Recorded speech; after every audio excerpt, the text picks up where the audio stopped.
Let's talk about Egypt. Let's talk about the famous pyramids. Now, I think it was a month ago or so, it might have been 2 months, something like that, fairly recently. I discussed on this show the alleged discovery of huge caverns, or sort of massive pillars beneath the famous big pyramids. And amid these pillars, as if they were these pillars, the pyramids were merely the pinnacle of huge sort of plunging columns, if you like, of these great columns with a twisting sort of artwork around them, apparently. And then these massive caverns or chambers, which were sort of put forward as a potentially subterranean city. Well, now the same team that claimed to have uncovered these vast underground structures below the famous Khafre pyramid, which is the big one, they now have reportedly detected similar shafts and chambers beneath the pyramid of Menkaure, which is the smallest of the three pyramids there. So they're now talking about potentially two cities beneath the sand. Let's go back to the man I spoke to about this before. He was sceptical. I mean, I've got to admit, I'm sceptical. You never know. Historian Ashley Hearn. Welcome back, Ashley. Hi, Kevin. Good to speak to you. Always a pleasure. Careful now. Again, I don't want you knocking this down. I want... No, seriously. So they're now saying the same team that found that say they found these evidence of these huge pillars and chambers beneath the big pyramids, now say not so far away they've found evidence of similar columns and chambers beneath the smaller pyramids. So they're sort of saying maybe a sort of second city underneath the sand. I mean, I know that you know, quite rightly, I think we should all be sceptical about this, but this team, funnily enough, from the University of Strathclyde in Scotland, being led by somebody called Filippo Biondi, who's a radar expert, because they're using electronic reading equipment to sort of see beneath the sand. I mean, they're not giving up. They say they've found another one. So what's your feeling about this? Yeah, I mean, the problem is, as we talked about it back in March, that they haven't really given us any of their working. So they've made obviously a press conference and they've displayed their talked about their findings, but most Egyptologists are going to be waiting for the paper and the publication to be able to sort of, as they present their interpretations and their methods and all the information that goes with it. I mean, again, the trouble is a lot of the words that go around this story obviously a bit misleading. You think of a city, you think of a large area of sort of large numbers of people living underneath the pyramids, which tube trains, buses, motorways, that kind of thing. Yeah. Flyovers. I mean, again, you're right. This shouldn't be dismissed out of hand, but similarly, you have to wait for all the evidence is presented before you can sort of make a judgment on it. And they still haven't published it yet. They've made, again, another press conference. I mean, fair enough, they've looked at the smaller of the three great Giza pyramids. And I suppose there's a logic. If you found these, whatever they are, underneath the second pyramid, then you wouldn't be surprised to find it under the smaller pyramid as well. Sure. I mean, we've talked about a lot of these things before. If maybe possibly, then this will be a really exciting discovery. But until you actually see the records and they prove, it's very exciting to speculate on what might be found. It does leave you wanting more sort of conclusive evidence and for them to sort of Sure. It's sort of work in progress, isn't it? Now, yeah, and the trouble is, without excavation, then obviously it's very difficult to know what's underneath. I mean, professional Egyptologists are very scathing about it.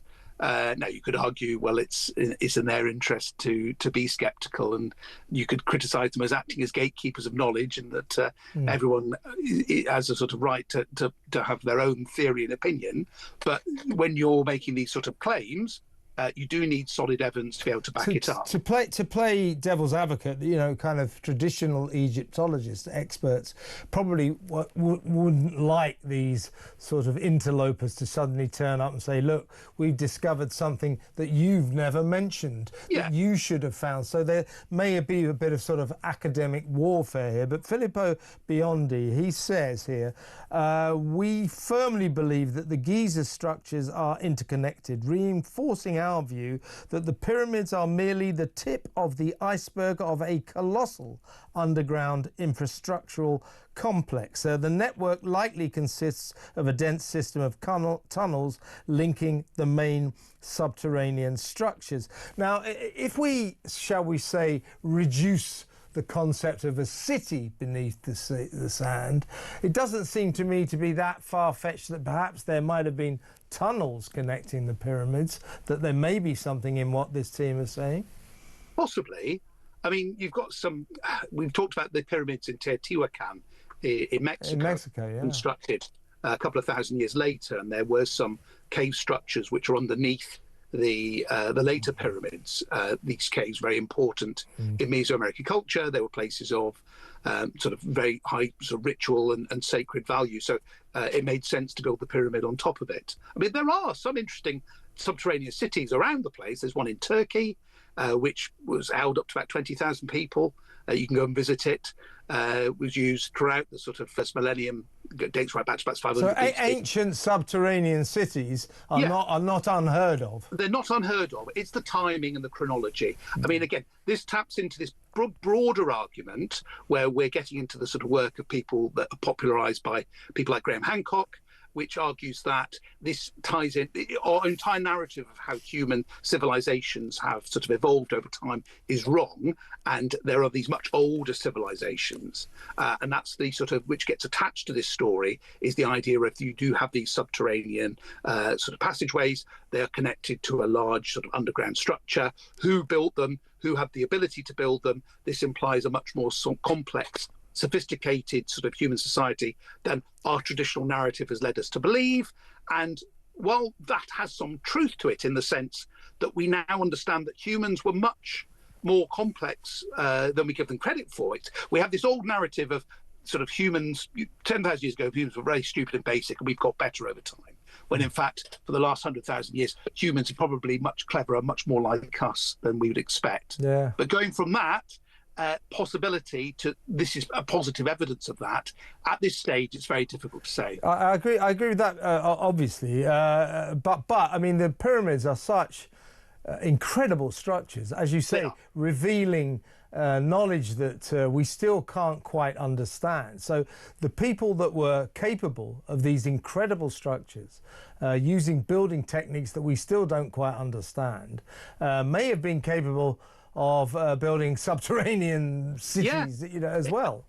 I mean, exactly. We shouldn't patronise the past and believe people in the past were somehow incapable of things. And again, I mean, this is such an interesting story. I mean, it's been for almost 2 centuries. We've been fascinated with ancient Egypt ever since the discovery of the Rosetta Stone, the great statue of Ramses, which is in the British Museum, which inspired the poem Ozymandias, Tutankhamun, Howard Carter. It's remarkable, isn't it, how Egypt appeals to us like no other story, no ancient civilization. Because actually it is still, there they are before our very eyes, these extraordinary structures, and they are shrouded in the most incredible mystery. Why is the Sphinx's head so small, for example, and so on? It's these mysteries that do grab us in. We do have to be careful not to let what we would want to be true actually necessarily overcome the evidence that what we can prove. So we'll just wait and see how the story develops. It's brilliant to talk to you, Ashley, always. Thank you so much. Ashley Hearn there, historian. The pyramids, what do you reckon?